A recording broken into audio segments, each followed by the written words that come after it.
ఒళ్ళంతా కొవ్వెక్కిపోయి ఇష్టానుసారంగా ప్రవర్తించే పరిస్థితికి వచ్చాడు. అంటే ప్రతి ఒక్కరూ ఆయన కింద బానిసలుగా బతకాలి. ఈరోజు నేను ఒకటి అడుగుతున్నా మిమ్మల్ని, పవర్ స్టార్ పవన్ కళ్యాణ్ గారు ఈ రాష్ట్ర ప్రయోజనాల కోసం వచ్చిన వ్యక్తి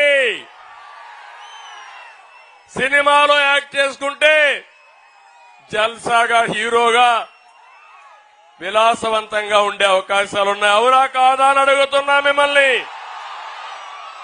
ప్రజల కోసం వచ్చిన వ్యక్తి పవన్ కళ్యాణ్ అవునా కాదా అని అడుగుతున్నా. జగన్ నీకు పవన్ కళ్యాణ్కి పోలుకుందా జగన్ అని అడుగుతున్నా. తండ్రిని అడ్డం పెట్టుకొని అవినీతి చేసి జైలుకు పోయి వచ్చిన వ్యక్తి నువ్వు. ప్రజల కోసం నిస్వార్థంగా రోడ్డెక్కి నువ్వు తిట్టిన బుల్లెట్ మారిగా ముందుకు పోతాను గాని ఎన్నికకి తిరిగి చూడనని మీకోసం పనిచేస్తున్న వ్యక్తి పవన్ కళ్యాణ్ గారు అని చెప్పి నేను మీకు తెలియజేస్తున్నా. మీరు చూశారు పవన్ కళ్యాణ్ గారు జగన్ దగ్గర తిట్టించుకోవాలన్న తమ్ముళ్ళు.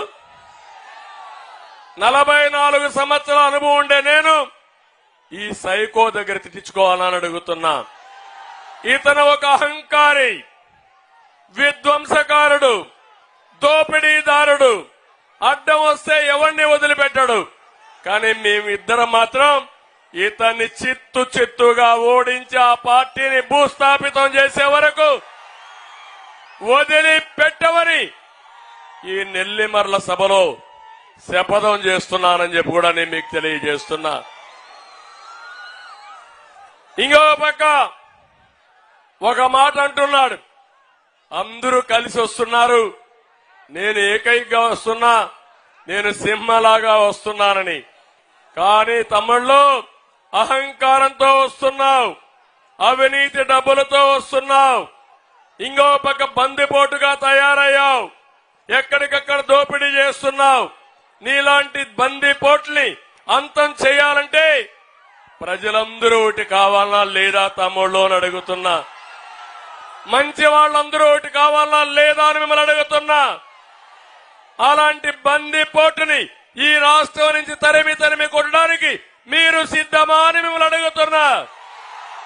సిద్ధమైతే గట్టిగా చప్పట్లు కూడా చెప్పండి, మేము సిద్ధమని.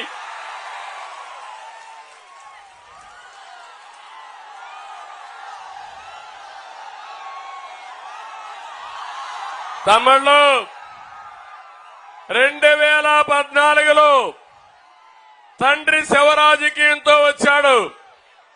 2019లో బాబాయిని హత్య చేసి శివరాజకీయాలు చేశాడు. ఇప్పుడు గులకరాయి డ్రామా ఆడుతూ మళ్ళా వచ్చాడు. ఇప్పుడు మన మీటింగ్ ఉంది. గులకరాయి వేస్తే